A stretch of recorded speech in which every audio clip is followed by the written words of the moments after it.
Hello student. कल हम लोग लाइट का एक पार्ट पूरा देखे थे। आज दूसरे पार्ट में हम लोग देखेंगे image formation by concave mirror. इसमें हमें इमेज फॉर्मेशन करना है कॉनकेव मिरर से। तो सबसे पहले इसमें 6 पोजीशन होते हैं जिसमें हम इमेज को फॉर्मेट करेंगे।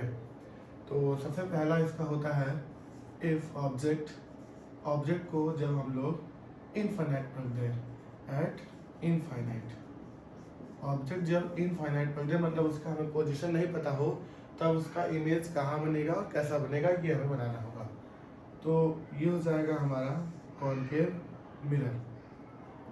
कल जितना हम लोग देखे थे फर्स्ट पार्ट में, दूसरे पार्ट में ये आपका इमेज फॉर्मेशन से लेकर जितने भी रिफ्रैक्शन के पार्ट होंगे उसको हम लोग देखेंगे। तो ये हो जाएगा हमारा कॉनकेव मिरर। कॉनकेव मिरर में ये हो जाएगा इसका पोल, इसका फोकस और ये सेंटर ऑफ कर्वेचर।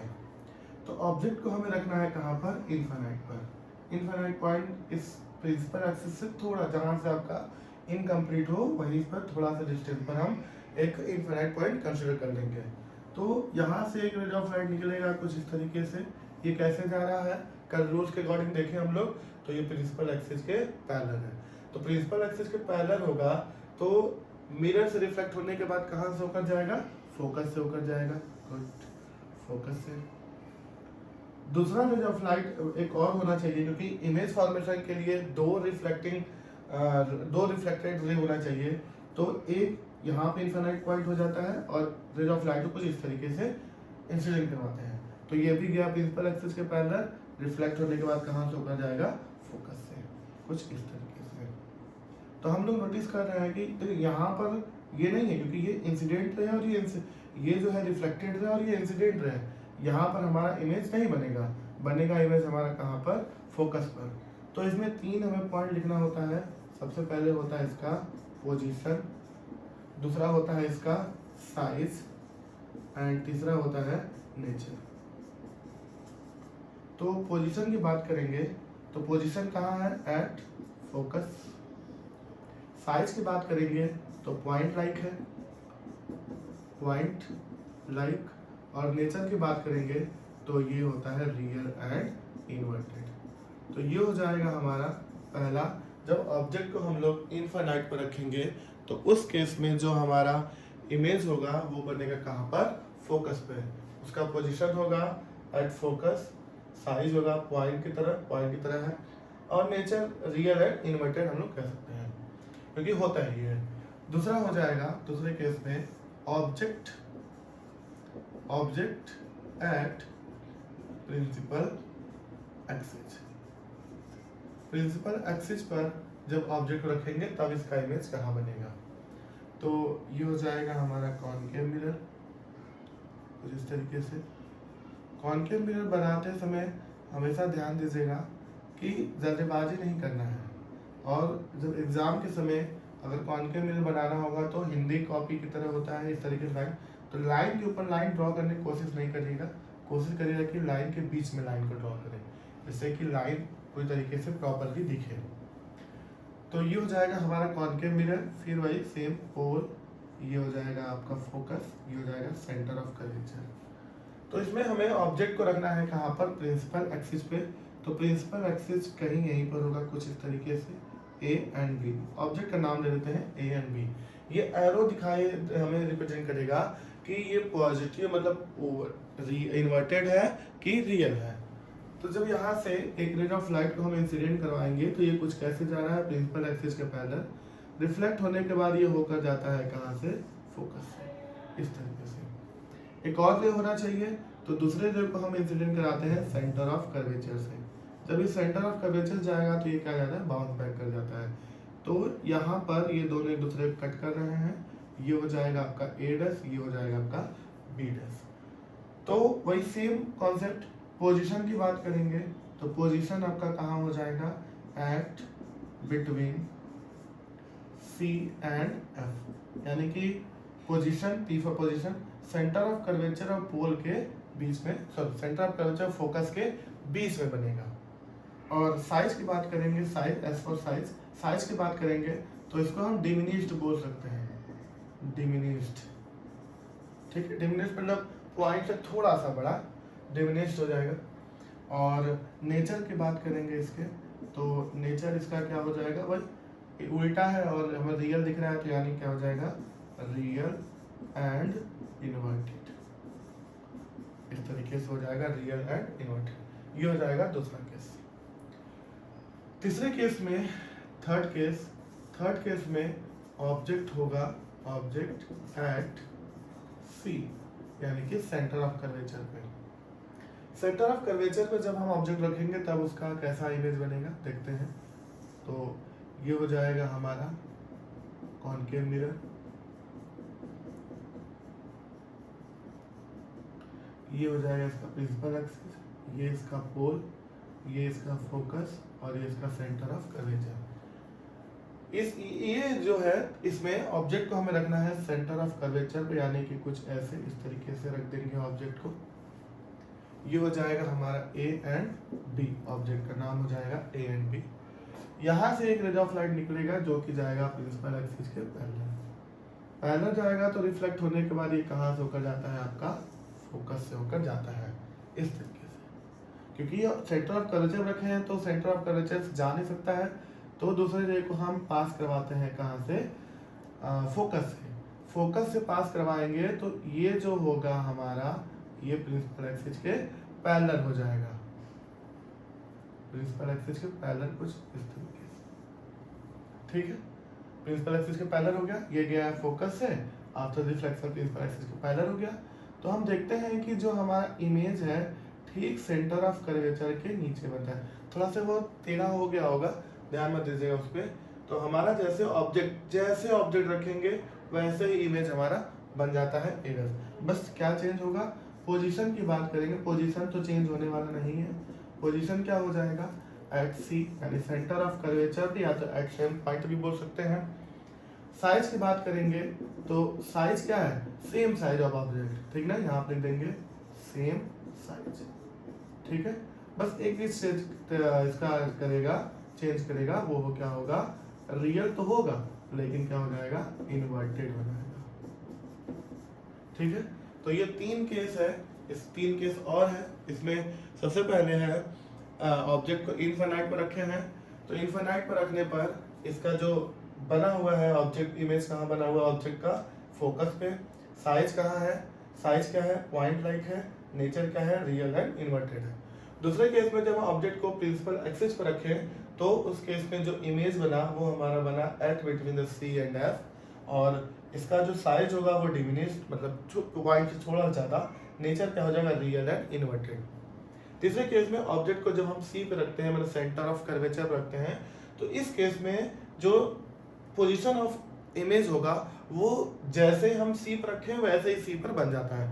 बस क्या होता है, वो रियल और इन्वर्टेड होता है, सेम साइज होता है। एक बात यहाँ नोटिस करने के लिए है कि अगर मान लेते हैं क्वेश्चन दिया है, क्वेश्चन में जो इमेज का नेचर आया हमारा वो रियल और इन्वर्टेड आ गया, ठीक है, रियल इन्वर्टेड आ गया, और उसमें बोला है draw the ray diagram to above the, या जो भी आपका आंसर आया उसके अकॉर्डिंग रे डायग्राम बनाइए।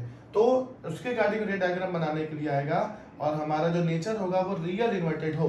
ध्यान दीजिएगा, इमेज का नेचर रियल इन्वर्टेड अगर होगा तो जो रे डायग्राम बनाएंगे दूसरा वाला हम बनाएंगे।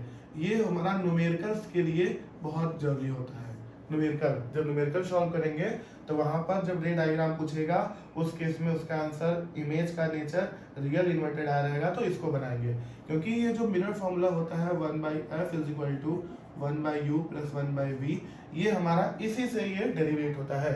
इसी वजह से हम क्या करते हैं कि ये दूसरा केस वाला डायग्राम न्यूमेरिकल के लिए रखे रहते हैं, जिसमें न्यूमेरिकल में कंडीशन नहीं होगा कि रियल और इन्वर्टेड हो। अगर ये वर्चुअल डायरेक्ट होगा तो वो दूसरा केस हो जाएगा। यहाँ पर रियल और इन्वर्टेड होना चाहिए, तब जाकर ये हमारा ये वाला डायग्राम बनेगा। और ये कभी कभी एग्जाम में डायग्राम बनाने के लिए देता है, if the object at the centre of curvature then the what is the position and size nature of the image, plot the ray diagram करके दे देता है। तो ये 3 है, 3 इसी तरीके से और है, एक्सपीरियंस करते हैं पहले। इसके बाद फोर्थ केस होता है। फोर्थ केस में क्या आएगा कि ऑब्जेक्ट को हम रखेंगे at between C and F, यानी कि सेंटर ऑफ कर्वेचर और पोल के बीच में। फोर्थ केस है इसका, object at centre of curvature and focus, C and F के बीच में रखेंगे तब इसका इमेज कहाँ बनेगा। तो ये हो जाएगा हमारा कॉनकेव मिरर, कॉनकेव मिरर ये हो जाएगा, ये हो जाएगा इसका प्रिंसिपल एक्सिस, ये इसका पोल, ये फोकस और ये सेंटर ऑफ कर्वेचर। ठीक है, तो ऑब्जेक्ट को हमें रखना है कहाँ पर, सी और एफ के बीच में, यानी सेंटर ऑफ कर्वेचर और फोकस के बीच में। तो यही कहीं हमारा ऑब्जेक्ट होगा ए एंड बी। ठीक, यहाँ से एक रे ऑफ लाइट निकला कुछ ऐसे प्रिंसिपल एक्सिस के पैरेलल, कहाँ से होकर जाएगा, फोकस से, ऑब्वियस बात है। दूसरा हमारा रे ऑफ लाइट जाता है कहाँ से, फोकस से, ये कहाँ से होकर जाएगा हमारा सेंटर ऑफ प्रिंसिपल एक्सिस के, थोड़ा सा टेढ़ा हो गया, प्रिंसिपल एक्सिस के पैरेलल जाता है, सीधा करते हैं तो थोड़ा ज़्यादा बेटर होगा। तो ये हो जाएगा हमारा, ये हो रहा है इस तरीके से। तो इमेज जो है हमारा, ये पेंसिल से बनाएंगे तो अगर कभी गड़बड़ हो तो आगे पीछे कर सकते हैं, छोटा बड़ा भी हो जाता है, ए डैश एंड बी डैश। तो हमारा जो इमेज बनता है बियॉन्ड द सी बनता है। तो अगर पोजीशन की बात करें, पोजीशन कहाँ होगा, बियॉन्ड सी, बियॉन्ड सी होगा। नेचर की बात करें तो नेचर वही रियल एंड इन्वर्टेड होगा, रियल एंड इन्वर्टेड हो जाएगा। ठीक, और साइज की बात करेंगे तो साइज कैसा दिख रहा है, ऑब्जेक्ट से बड़ा तो बिगर देन ऑब्जेक्ट, बिगर देन ऑब्जेक्ट। इस तरीके से ये हो जाएगा हमारा चौथा केस। ठीक, ऑब्जेक्ट को रखेंगे सेंटर ऑफ कर्वेचर का पोल के बीच में, तब उसका जो इमेज होगा वो बनेगा beyond the C, real and inverted, size bigger than object. पांचवा केस इसका है जो कि एग्जाम में कई बार पूछता है, जैसे ऑब्जेक्ट को इसको रखेंगे ऑब्जेक्ट एट एफ, ये एग्जाम में बहुत बार पूछा हुआ है, इंपॉर्टेंट कर लेते हैं इसे, एट एफ। तो ये हो जाएगा हमारा कॉनकेव मिरर, कॉनकेव मिरर, ये हो जाएगा इसका प्रिंसिपल एक्सिस, ये इसका पोल, ये फोकस और ये सेंटर ऑफ कर्वेचर। ऑब्जेक्ट कहाँ रखना है हमें, एफ पर, यानी कि ये रहा ऑब्जेक्ट ए एंड बी। यहाँ से एक रे ऑफ लाइट निकलेगा कुछ ऐसे, ये कहाँ से होकर जाएगा, फोकस से, कुछ इस तरीके से फोकस से होकर जाएगा। दूसरा रे ऑफ लाइट इस तरीके से निकलेगा और निकल कर ये बाउंस बैक करके पीछे की तरफ बढ़ता है इस तरीके से। तो हम ये देखते हैं कि ये दोनों फैलते हुए जा रहे हैं, कहीं मिलेंगे तो हम ये मान लेते हैं कि इनफाइनाइट बनता है। तो इसके पोजीशन की बात करेंगे, पोजीशन, पोजीशन होगा एट इनफाइनाइट। ठीक, और साइज की बात करेंगे तो साइज बहुत बड़ा है तो हम कह देते हैं इन लार्ज, इन लार्ज बोल देंगे। और नेचर की बात करते हैं इसके, तो नेचर इसका क्या हो जाएगा, real and inverted, real and inverted. ठीक है, ये हो जाएगा पांचवा केस जो कि एग्जाम में कई बार पूछा हुआ है कि कैसे ऑब्जेक्ट को फोकस पे रखने पर उसका इमेज कहाँ बनता है, ये एग्जाम में कई बार पूछा हुआ है। तो इस तरीके से इसका जो रेज ऑफ लाइट है वह प्रिंसिपल एक्सिस के पैरेलल जाता है फोकस से, दूसरा जब आगे बढ़ता है बाउंस बैक कर जाता है तो ये इनफाइनाइट पर, मतलब ये फैलता जाएगा, फैलता जाएगा। तो हम क्या करते हैं कि छठवें वाले केस में हम क्या करेंगे, इसको खींच कर पीछे की तरफ बढ़ा देंगे, तब हमारा इमेज देखते हैं कहाँ बनता है। तो लास्ट केस है object at focal length, at focal length, focal length यानी कि स्मॉल एफ पे रख दें तब इसका इमेज कहाँ बनेगा। तो देखते हैं कहाँ बनता है इमेज इसका, क्योंकि एक केस हमारे पास हो चुका है कि वो बना है, ये भी एग्जाम में कई बार पूछा हुआ है, तो इस पर भी थोड़ा ध्यान देंगे। जगह फोकस, ये रहा सेंटर ऑफ कर्वेचर, ऑब्जेक्ट रखना है फोकल लेंथ यानी कि यही रहेगा focal length A and B. यहाँ से एक रे ऑफ लाइट या प्रिंसिपल एक्सिस के पैरेलल रिफ्लेक्ट होने के बाद फोकस से होकर जाएगा इस तरीके से। दूसरा रेज ऑफ लाइट जो रहेगा कुछ इस तरीके से जाएगा और ये क्या कर जाता है, इस तरीके से बाउंस बैक कर जाता है। ठीक है, ये बाउंस बैक कर गया। तो हम पांचवें केस में देख चुके थे कि अगर इसे बढ़ाते जाएंगे तो फैलता जाएगा। तो हम क्या करते हैं कि इसे ऑब्जेक्ट को थोड़ा से ऊपर नीचे करते हैं, तो देखते हैं कि इसका इमेज जो है वो बियॉन्ड द मिरर बन जाता है, A एंड B। अब यहाँ पर चेंज होगा, ये भी एग्जाम में कई बार पूछा हुआ है। यहाँ पर पोजीशन की बात करेंगे तो सबसे पहले पोजीशन चेंज होगा, वो कहाँ हो जाएगा, beyond the mirror, beyond the mirror, mirror के पीछे बन जाएगा। और साइज की बात करेंगे तो बिगर दिख रहा है साथ साथ कि बड़ा है, बिगर। अब यहाँ पर नेचर बदलेगा, नेचर इसका बहुत मस्त है, यहाँ हो जाएगा वर्चुअल, वर्चुअल एंड इरेक्ट। अब यहाँ पर हमें नोटिस करने वाला है, जैसे उसमें बताए थे कि अगर जो इमेज का नेचर है, इमेज का जो नेचर है वो अगर रियल इन्वर्टेड है, ध्यान दीजिएगा रियल एंड इन्वर्टेड है, ठीक ना, और उसमें रे डायग्राम बनाना है। क्वेश्चन में बोला है कि प्लॉट द रे डायग्राम, तो हम क्या करेंगे, सेकंड केस वाला जो रहेगा उसको हम बना देंगे। ये इंपॉर्टेंसी में नोट कर लीजिएगा कि इस तरीके से अगर ऑब्जेक्ट का जो इमेज का नेचर बना है वो रियल इन्वर्टेड है और रे डायग्राम बनाने के लिए कह रहा है तो सेकंड केस वाला बनाएंगे। लेकिन अगर वहां पर अगर इमेज का नेचर और साइज दोनों पे ध्यान देंगे। अब क्योंकि यहाँ साइज से मैटर नहीं कर रहा है, लेकिन इस वाले केस में हम साइज पर भी नोटिस करेंगे।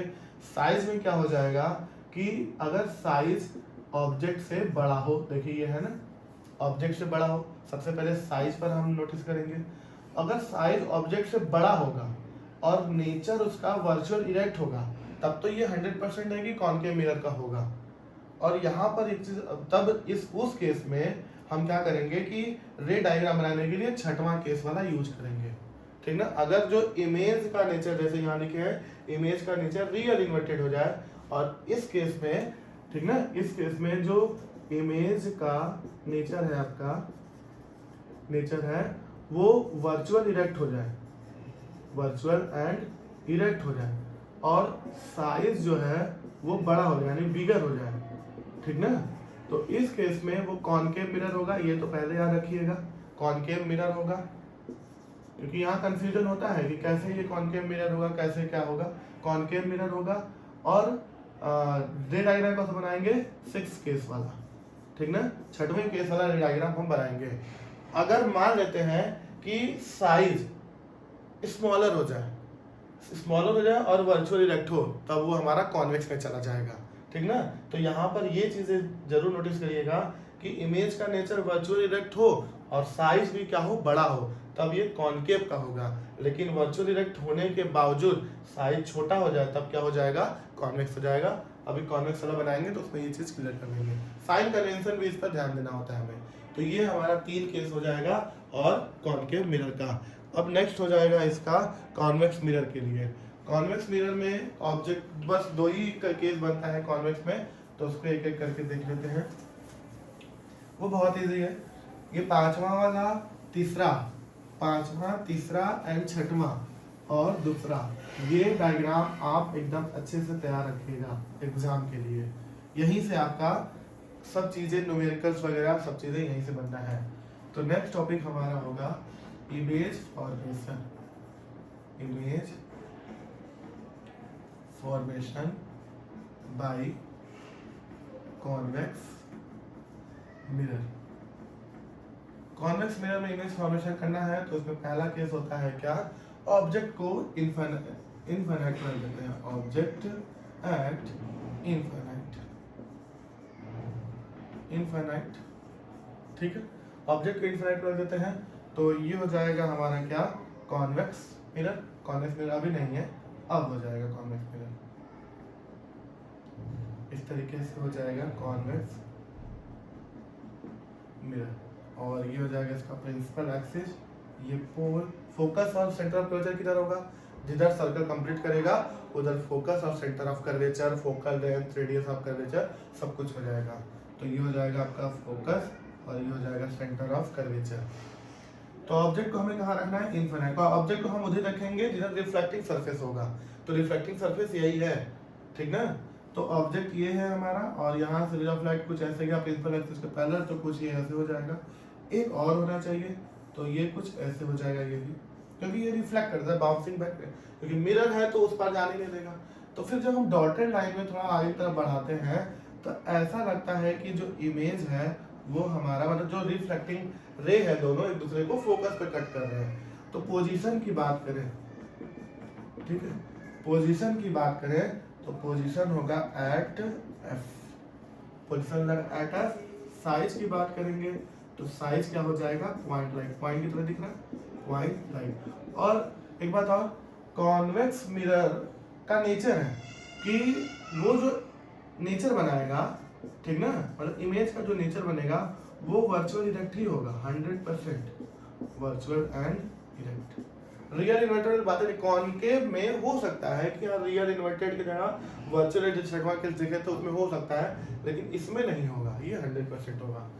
दूसरे केस में ऑब्जेक्ट होगा प्रिंसिपल एक्सिस पर, ऑब्जेक्ट एट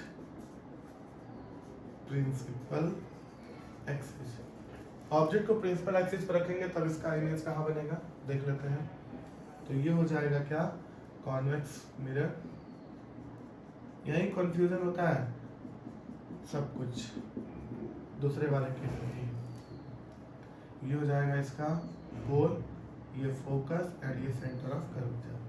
ऑब्जेक्ट को कहाँ रखना है हमें, ये प्रिंसिपल एक्सिस पर रख दिए, रिफ्लेक्टिंग सरफेस की साइड। यहाँ से रे ऑफ लाइट पास कराएंगे कुछ ऐसे, ये कैसे जा रहा है प्रिंसिपल एक्सिस के पैरेलल, तो ये कुछ ऐसे हो जाएगा। डॉटेड लाइन बढ़ाएंगे तो ये ऐसा होगा कि फोकस होकर जा रहा है। दूसरा जो रे ऑफ लाइट होगा कुछ ये ऐसे जाता है और ये बाउंस बैक कर जाता है। जब इसे डॉटेड लाइन बढ़ाते हैं तो ऐसा लगता है कि सेंटर ऑफ कर्वेचर होकर जा रहा है। जब इन दोनों लाइन को हम ऐसे ड्रॉ करते हैं क्योंकि ये कट कर रहा है, तो ये हो जाता है ए डैश और ये हो जाएगा बी डैश, और इसका नाम नहीं लिए थे ए एंड बी, ठीक ना। तो देखा जाए पोजीशन की बात करें, पोजीशन देखेंगे तो वो कहाँ बन रहा है, at focal length, focal length बन रहा है, ठीक। साइज की बात करेंगे तो साइज क्या है, स्मॉलर, स्मॉलर है, और नेचर तो वही सेम होगा। नेचर क्या हो जाएगा, virtual and erect, virtual and erect. अब यहाँ पर हमें नोटिस करने वाली चीजें हैं कि कैसे हम इसमें न्यूमेरिकल्स को देखेंगे। न्यूमेरिकल्स अगर कॉन्वेक्स मिरर के लिए आता है, ठीक, अगर कॉन्वेक्स मिरर के लिए आएगा तो ध्यान देना कि जब nature of the image virtual erect हो जाए और साइज स्मॉलर हो जाए तो उस केस में ये डायग्राम बनाएंगे, क्योंकि कॉन्वेक्स होगा तो ये डायग्राम बनाएंगे। न्यूमेरिकल में ये डायग्राम बनता ही है, क्योंकि जो मिरर फॉर्मूला होता है ना 1/f = 1/u + 1/v, ये इसी से आता है। कॉनकेव में दूसरे वाले केस में आता है, कॉन्वेक्स में दूसरे वाले केस से ही डेरिवेट होता है। अब तो आपका डेरिवेशन हटा दिया गया है, 12th में जाएंगे तो इसको डेरिवेट करेंगे तो वहां पर देखेंगे कि इसी से ये फॉर्मूला क्या होता है, डिराइव होता है। तो अगर नेचर जो होगा, ठीक है, नेचर वर्चुअल इरेक्ट होकर स्मॉलर हो जाए तो हम ये बनाएंगे, लेकिन अगर यही चेंज हो जाए, वर्चुअल इरेक्ट होने के बाद बिगर हो जाए तो कॉनकेव हो जाएगा, जो कि छठवां केस वाला हो जाएगा, ठीक ना। तो ये डायग्राम याद रखिएगा, एग्जाम में कभी कभी इसे डायरेक्ट डायग्राम बनाने के लिए दे देता है, तो ये हो जाएगा इसका इमेज फॉर्मेशन।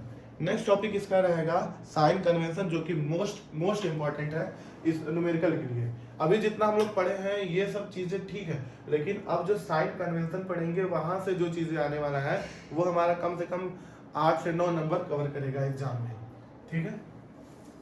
तो साइन कन्वेंशन सभी लोग अच्छे से ध्यान देना कि कैसे साइन कन्वेंशन पे हम लोग बात करेंगे एक एक करके। साइन कन्वेंशन में कुछ चीजें हैं जो कि बहुत कंपल्सरी है। नेक्स्ट टॉपिक होगा हमारा sign convention. Sign convention, sign convention के लिए सबसे पहले हम एक कोऑर्डिनेट बनाते हैं, ठीक। ये कोऑर्डिनेट, इसको हम बोलते हैं x, ये हो जाएगा x डैश, ये हो जाएगा y एंड ये हो जाएगा y डैश। मैथ में सभी लोग पढ़ रहा होगा कि ये जो रिप्रेजेंट करता है ये पॉजिटिव साइन के लिए होता है, मे भी सबको पता होगा, पॉजिटिव साइन। और ये वाई एक्सिस जो शो करता है ये भी पॉजिटिव साइन के लिए होता है, पॉजिटिव साइन। और यहाँ से ये ओरिजिन से जो इस साइड होगा ये होता है नेगेटिव, और जो डाउनवर्ड होता है ये भी क्या होता है, नेगेटिव। ठीक है, ये हमारा इस तरीके से कोऑर्डिनेट हो गया। अब इस कोऑर्डिनेट में हम क्या करते हैं कि मिरर को बनाते हैं, फिर देखते हैं कहाँ पर क्या होगा। तो सबसे पहले एक मिरर हम ये प्लॉट करते हैं, ये यहीं से होगा, और दूसरा मिरर। ध्यान देंगे कि इन दोनों मिरर का जो पोल होगा, पोल P, वो सेम होगा, कॉमन होगा, ठीक ना। अगर इसके हम ये उभरे हुए पार्ट पर अगर पॉलिश कर देते हैं तब ये कौन सा मिरर बन जाएगा, कौन सा मिरर बन जाएगा, कॉनकेव मिरर, कॉनकेव मिरर। ठीक है, अगर इसके हम ये दबे हुए पार्ट पर पॉलिश कर देंगे तब कौन सा मिरर ये बन जाएगा, convex mirror. Very good, convex mirror. हम दोनों मिरर बना दिए, कॉनकेव मिरर एक साइड हो गया, एक साइड हो गया कॉन्वेक्स मिरर। अब हम देखते हैं एक एक चीज करके। तो इसका सर्कल इधर कंप्लीट होगा, तो इसका फोकल लेंथ इधर ही कहीं आना चाहिए, ये कुछ ऐसे फोकल, इसका सेंटर ऑफ कर्वेचर ये कुछ आना चाहिए, और ये इधर कंप्लीट करेगा तो इसका फोकस यहाँ आना चाहिए और इसका सेंटर ऑफ कर्वेचर यहाँ आना चाहिए। ठीक है, तो एक बात याद रखिएगा, किसी भी डिस्टेंस को मेजर करने के लिए, ठीक ना, any distance can be measured from the pole. ये बात याद रखिएगा, साइन कन्वेंशन में any distance measure from the pole, ये सबसे मोस्ट है। ठीक ना, कोई भी डिस्टेंस तो हम पोल से ही मेजर करेंगे, कहीं और से मेजरमेंट नहीं करेंगे। ठीक है, तो सबसे पहले होता है, पॉइंट लिखेंगे उधर वही सेम होगा, distance of object. Distance of object क्या, जैसे हम ऑब्जेक्ट को रख रहे थे प्रिंसिपल एक्सिस पर, सेंटर ऑफ कर्वेचर पे, दोनों के बीच में, फोकस पे, फोकल लेंथ में, तो पोल से जितने डिस्टेंस, मान लीजिए ये ऑब्जेक्ट है, कभी हम यहाँ पर रखे थे एक बार ऐसे, एक बार हम यहाँ रखे थे, एक बार यहाँ पर, फिर यहाँ, फिर यहाँ, तो ये रखे हैं और ये पोल है। इस पोल से इस ऑब्जेक्ट के बीच के डिस्टेंस में बोलेंगे डिस्टेंस ऑफ द ऑब्जेक्ट। इसको हम रिप्रेजेंट करते हैं स्मॉल लेटर u से। ठीक है, और इधर भी वही सेम पॉइंट डाल देते हैं u। ठीक, तो नोटिस करते हैं कि ऑब्जेक्ट को रिफ्लेक्टिंग सरफेस के साइड हमेशा रखते हैं, तो ये रिफ्लेक्टिंग सरफेस इसका इधर आ रहा है, इसका भी इधर आ रहा है, मतलब कि ऑब्जेक्ट को अगर हम रखेंगे तो वो हमारा कहाँ आ जाएगा, निगेटिव साइड पे आ जाएगा। यानी डिस्टेंस ऑफ द ऑब्जेक्ट, चाहे वो कॉनकेव मिरर हो चाहे कॉन्वेक्स मिरर हो, दोनों के लिए ऑलवेज क्या होगा, निगेटिव। ये भी होगा निगेटिव और ये भी हो जाएगा निगेटिव। ठीक, दूसरे केस में distance of image, distance of image को v से रिप्रेजेंट करते हैं। ठीक है, इधर भी हम दिखा देते हैं v। अब डिस्टेंस ऑफ इमेज पे बात करते हैं। जैसे हम ऐसे ऑब्जेक्ट रखे तो इमेज हमारा एक बार जब इनफाइनाइट रखे थे तो यहाँ बना था, यहाँ पर रखे तो यहाँ बना, यहाँ पर रखे तो ऐसे बन गया, फिर यहाँ रखे तो फिर ऐसे बढ़ गया, फिर रखे तो फिर बढ़ गया, फिर बढ़ गया, फिर लास्ट केस में जाकर उधर बन गया, मतलब वर्चुअल इरेक्ट हो गया। इस केस में हम लोग क्या बात कर रहे हैं कि जो भी इमेज बनेगा उसका जो नेचर होगा, ठीक ना, यहाँ ऊपर लिख देते हैं, उसका जो नेचर होगा वो रियल एंड इन्वर्टेड होगा। ठीक ना, और किसी भी चीज से बात नहीं करेंगे, रियल इन्वर्टेड। तो देखते हैं ये हमेशा नेगेटिव साइन की तरफ ही बन रहा था, तो इसका क्या हो जाएगा, नेगेटिव। और इसका कहाँ बन रहा था, इस साइड, ऑब्जेक्ट रख रहे थे इस साइड, इमेज बन रहा था इस साइड। यानी कि अगर नेचर वर्चुअल एंड इरेक्ट हो, ठीक है, वर्चुअल एंड इरेक्ट हो, तब इसका जो डिस्टेंस ऑफ द इमेज होगा वो हो जाएगा पॉजिटिव। बस ये दोनों कॉन्सेप्ट हमें समझना था, बाकी तीसरा तो बहुत इजी है। तीसरा होता है फोकल लेंथ। फोकल लेंथ जिधर होगा उधर ही उसका हो जाएगा। फोकल लेंथ को स्मॉल f से रिप्रेजेंट करते हैं, तो ये रहा इसका फोकल लेंथ, यानी कि ये किधर आ रहा है निगेटिव तरफ, ये निगेटिव आ रहा है तो इसका किधर आएगा प्लस आएगा, तीसरा इसका हो जाएगा प्लस। फिर उसके बाद चौथा होता है इसका radius of curvature, radius of curvature. तो रेडियस ऑफ कर्वेचर इसका फोकस इधर है, अगर ये माइनस है तो रेडियस ऑफ कर्वेचर माइनस होगा, अगर ये उसका फोकल प्लस है तो इसका रेडियस ऑफ कर्वेचर भी क्या होगा प्लस हो जाएगा। ठीक है। फिर उसके बाद मैग्निफिकेशन के लिए होता है height, height of object. Height of object को हम लोग HO से रिप्रेजेंट करते हैं। तो हाइट ऑफ ऑब्जेक्ट देख लेते हैं, हर केस में हम ऑब्जेक्ट को कुछ ऐसे ही रख रहे थे, ऐसे ही रख रहे थे। तो रियल इन्वर्टेड वाली बात करेंगे, तो रियल इन्वर्टेड में जब ऑब्जेक्ट को रख रहे थे तो इन्वर्टेड यानी उल्टा बन रहा था, उल्टा बन रहा था, तो ऑब्जेक्ट क्या है किधर शो कर रहा है पॉजिटिव की तरफ, तो ये हो जाएगा क्या पॉजिटिव, और इसके लिए भी क्या हो जाएगा पॉजिटिव, ऑब्जेक्ट तो सेम होगा, इसके लिए भी क्या हो जाएगा पॉजिटिव हो जाएगा। छठवां होता है height of the image, height of the image. अब देखना ये रियल है और इमेज क्या है इन्वर्टेड है। अगर ऑब्जेक्ट प्लस होगा, ऐसे कॉन्सेप्ट समझने के लिए, अगर ऑब्जेक्ट प्लस होगा तो इसका उल्टा निगेटिव होगा, तो निगेटिव यानी कि माइनस, तो यहाँ पे ये हो जाएगा माइनस HI। ठीक है, ये कॉन्सेप्चुअल जैसे समझने के लिए, अंडरस्टैंडिंग के लिए कि हाइट ऑफ द ऑब्जेक्ट अगर प्लस हो रहा है और जो नेचर है वो रियल इन्वर्टेड है, इन्वर्टेड है तो ऑब्वियस बात है कि प्लस माइनस होगा तभी इन्वर्टेड होगा, लेकिन इसमें इरेक्ट होता है, सीधा होता है, सीधा होगा तो इसके लिए क्या हो जाएगा प्लस ही हो जाएगा, यानी कि HI हो जाएगा। ठीक ना, तो ये हो जाएगा इसका इमेज फॉर्मेशन। एक चीज याद रखिएगा, बता देते हैं नोट करके। नोट में पहला होगा कि अगर जो नेचर होगा, जो वही बताया था वही फिर बताते एक बार रिपीट करते हैं यहाँ पर, नेचर वर्चुअल इरेक्ट हो जाए, वर्चुअल एंड इरेक्ट हो जाए, और साइज इमेज का, ठीक ना, इमेज का साइज एंड इमेज का नेचर, दोनों इमेज का ही, ठीक ना, दोनों साइज और नेचर इमेज का वर्चुअल इरेक्ट और साइज क्या हो जाए बिगर यानी कि बड़ा हो जाए। तो इस केस में जो भी साइन कन्वेंशन लगेगा वो इसका लगेगा, कौन कौन चीज, जैसे कि इसका क्या चेंज हो जाएगा, v का वैल्यू जो ये तो कॉनकेव होगा, पहले कॉनकेव मिरर होगा, तो कॉनकेव मिरर में v प्लस आएगा, ये 100%, HO प्लस होगा ही होगा, और HO भी HI भी क्या हो जाएगा प्लस हो जाएगा।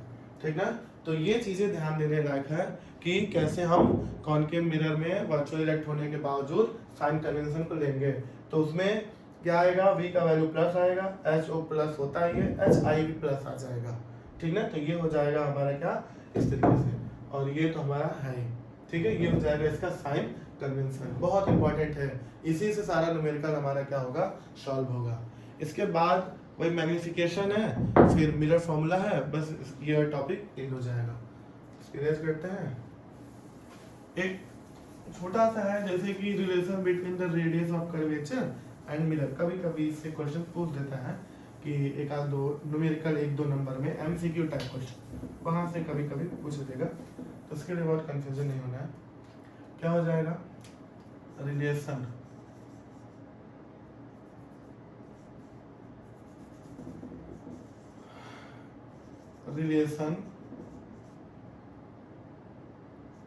रिलेशन बिटवीन फोकल लेंथ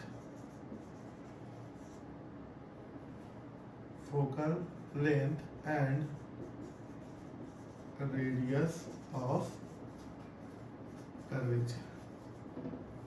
तो ये होता है R is equal to 2F। इसका डेरिवेशन है, आप लोग को नहीं करना है, बस फॉर्मूला जानते हैं, R is equal to 2F। ये हो जाएगा रिलेशन। ठीक, फिर उसके बाद है मिरर फॉर्मूला। मिरर फॉर्मूला बहुत इजी है, 1/f is equal to 1/u plus 1/v, यानी कि focal length, distance of object and distance of image. फिर होता है मैग्निफिकेशन, मैग्निफिकेशन, मैग्निफिकेशन में फॉर्मूला m होता है। मैग्निफिकेशन कैसे बचाने को बताते हैं, m इज इक्वल टू होता है, इसका डेफिनेशन होता है the height, ratio of the height of the image and height of the object is called the magnification, ये भी होता है। और m is equal to minus v by u भी, डिस्टेंस के कॉन्सेप्ट में होता है हाइट के भी, तो इसको दोनों एक साथ ले लेंगे तो minus v by u is equal to H I upon H O, ये हो जाएगा इसका मैग्निफिकेशन। मैग्निफिकेशन कैसे हम लोग नोटिस करेंगे, तो क्वेश्चन में लिखा होगा कि the object, the height of the, या the height of the object 2 time 3 time 4 time 1/5 1 second, unit less होता है क्योंकि ये मैग्निफिकेट में तो कितना मैग्नीफाइड है, कितना बड़ा है या कितना छोटा है, वही चीज मैग्निफिकेशन है। तो मैग्निफिकेशन यूनिट लेस होगा सबसे पहले, ये बात याद रखिएगा। अगर न्यूमेरिकल में कोई भी वैल्यू दिखे जो यूनिट लेस हो, ठीक है, लाइट वाले कॉन्सेप्ट, बस अगर यूनिट लेस हो समझ जाइएगा वो m का वैल्यू लिखा रहेगा। The height of the object 3 times of the image, या तो 3 टाइम 4 टाइम 1/5 1 सेकेंड, इस तरीके से करके लिखा रहेगा, तो समझ जाइएगा वो हमारा क्या है, मैग्निफिकेशन है। तो ये हो जाएगा रिफ्लेक्शन का पूरा कॉन्सेप्ट। अब इसके बाद हम लोग नेक्स्ट वीडियो में ये देखेंगे कि इसका रिफ्रैक्शन वाला क्या कॉन्सेप्ट है, रिफ्रैक्शन ऑफ लाइट। तो रिफ्रैक्शन ऑफ लाइट के लिए जितना इसका न्यूमेरिकल अगर आप लोग को चाहिए होगा तो कमेंट कर दीजिएगा कि सर इसका न्यूमेरिकल बताइए, तो न्यूमेरिकल इसको सॉल्व किया जाएगा एक एक करके। मेरे पास 25-30 न्यूमेरिकल हैं जो कि अभी तक 5 ईयर्स में एग्जाम में आ चुके हैं, तो उसको हम एक एक करके सॉल्व कर लेंगे, नहीं तो फिर इसके बाद रिफ्लेक्शन ऑफ लाइट पर हम लोग बात करेंगे।